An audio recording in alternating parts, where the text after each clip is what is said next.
Thank you for being here and welcome to the house. And today we will focus on the silent evaluator. The silent evaluator are the ones who notice everything but says little. And the reason why I've put this deal at 85% is because, newsflash, I am myself a silent evaluator. And 85% deal risk is pretty high, but it doesn't make sense because those are the type of profile where you can talk yourself out of a good deal. So if you look at the situation, right? Look here, pretty simple. 12 head nods per showing. You've actually done 4 showing, and that's where you practically see a little pattern. And if you're lucky, you might get 1 word. So we're talking about after those 4 showings, there's still 0 house that were purchased. And this phrase pretty much explained that profile perfectly. Silence is in the absence of a decision. It's a decision that is still forming. That profile are mainly in their head. And it's easy. For this client, silence equals control. So you just need to watch what happened when you stop trying to talk them out of it, because you will earn their trust if you are thoughtful, if you calm, if you're structured. But if you keep talking, that's when you seem disheveled. You seem everywhere. And for them, it doesn't showcase confidence. And they need to see you confident for them to actually believe in you, because their biggest fear isn't the wrong house. I mean, it has nothing to do with the house. It's being pushed into a decision before they are actually ready. So what you need to do, reduce the size of every decision you ask them to make. We're talking about staying away from open-ended questions. Only go with yes or no question. Do you love the neighborhood? Do you love the color of the door? Simple question, yes or no. Because if they have an issue, they will not tell you on the spot, or will they go into the huge monologue of what they do not like about this property? And like I said, with this type of profile, you will be the last one to know. And that is if you don't pay attention. You will be the last one to know that you actually lost the deal. So now let's go on the psychological side. So now what we'll do, we'll focus on what they say versus what they mean. Remember, the silent evaluator gives you almost nothing to work with out loud. You will have to fight for every answer you're trying to get out of that customer. But beneath the quiet is a client who's actively processing everything. They are processing everything they're seeing, hearing what you're saying. They remember everything. Let's start with I'll think about it. The funny part with the I'll think about is that is not a stall tactic. That's them actually telling you the truth. They need more time to sort it before they trust it enough to speak.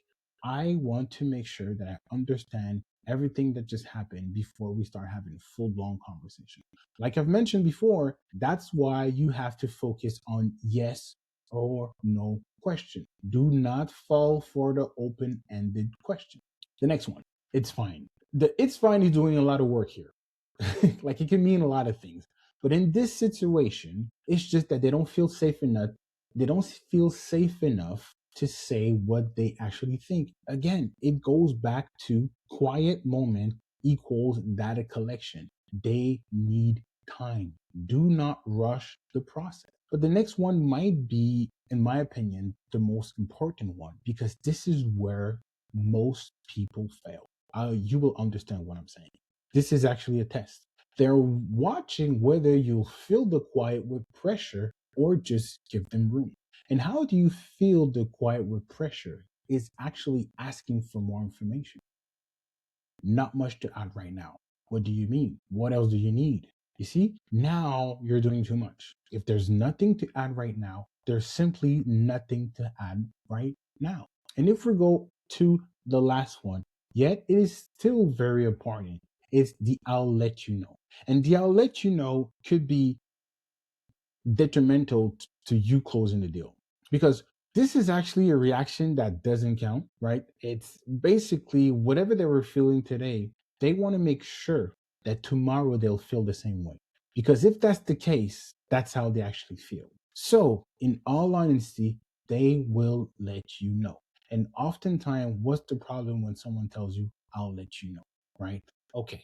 Now you're starting to plan for them. Don't do that. What you can actually say, and we're focusing on calm guidance and precise, narrow questions. Same thing we've mentioned before. You will structure the process. And how do you do so? I will let you know. Perfect. What I'll do on my side, if I find any information related to what we've discussed or seen today, I will forward it to you. So what does that mean? Is that I will only send you information that is valuable. I will not try to pressure you. I will not try to speed up the process. I will give you your space and I will only contact you if I have something of substance that goes with what we've discussed today. And what you've done right now, you've just showcased that client that you respect their space. And that's the only thing they want because that's where they think.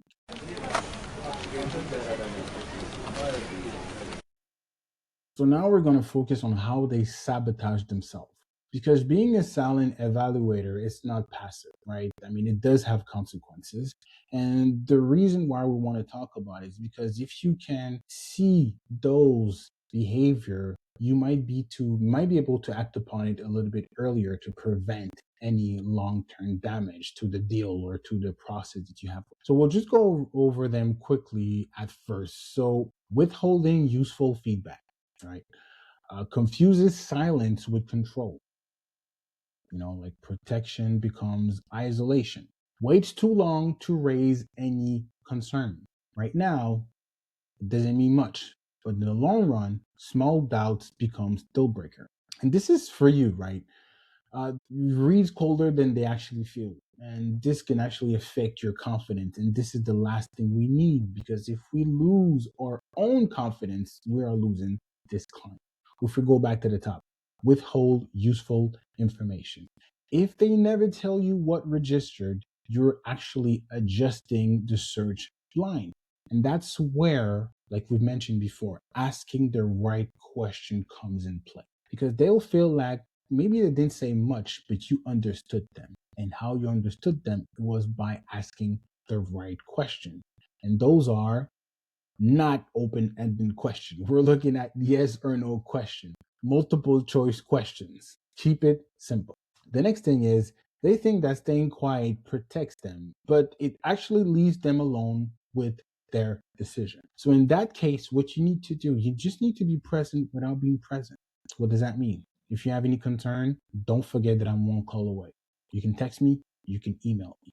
It doesn't put pressure on them. It just let them know, yes, you have your own space and I will respect that space. But if you need me, you can reach me at any moment, right? Because they need to understand that you are there also to protect them. Never let them put themselves in a corner. Another part that's really, really, really important is wait too long to raise concerns. So by the time you hear the concern, it's already bigger than it needs to be. Imagine they had a concern at the beginning of the transaction, and now we're at the end of the transaction, and they finally decided to tell you about it. Now it's bigger than it is before. And just to peel it back will move so many other steps that was done before, which will jeopardize the deal. So make sure to let them know at any steps of the way you ask a question to understand how they feel. Why? Because you did your part. You asked them the right question and they tell you how they felt on each step and you've adjusted. And the next one, like I've mentioned before, this is really for you. Make sure that they do not affect your confidence. Don't let their quiet cost you your confidence. Because basically, that's exactly the moment they need you to be steady. They want to see that confidence from the beginning to the end. Perfect. So now we're going to focus on how to close them. So you need to make sure that you do not out talk their silence. Make sure to focus on what's underneath it, what's underneath the silence. Always make sure that you are the calm and the steady presence. That's what they need. Calm and steady to help them with their decision making and to make them feel safe. So we'll go step by step. So the first one, slow the pace without losing leadership. What does it sound like? Let's not rush the reaction. Walk me through what stood out first, positive or negative. Again, you are in control. Second question, ask narrow questions instead of broad ones. I mean, this comes back a lot because this is the easiest way for you to lose that client. Was the layout better, worse, or about what you expected? This sounds so simple, but is so effective. It will lead you to the right direction of what you're trying to understand from that client. Number three, give them a private scoring system. After each showing, rate it from 1 to 10 on fit, comfort, and confidence. The score tells you what direction to take. Again, it is so simple. It sounds stupid. Borderline sounds juvenile, but simplicity oftentimes is the most complicated aspect of a client in a realtor relationship. Number four, track patterns across showing. Don't focus on single reaction. What does it look like? I'm noticing you spend most time in the kitchen every time. That's worth paying attention to. What does it tell you? That they value kitchen. So on your next showing or when you're talking about a property, make sure to bring up kitchen. So if we look at the reframe line, just to give you a full understanding on how to close them, once they feel safe, they'll tell you more. And once they tell you more, you have something to lead. Simple as that.